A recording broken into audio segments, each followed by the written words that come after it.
Thank you for watching the Red 28 Entertainment channel. Today I'll be teaching you how to swim in just 4 steps. The first step I'll be teaching you is to just tilt your head back, like so. The second step is to arch your back.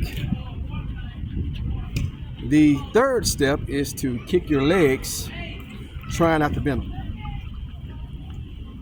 Okay. The last step is to cuff your hands and move them in the motion like you would pedaling a bicycle. All right, speed it up. Okay. This type of swim is called the dog pedal.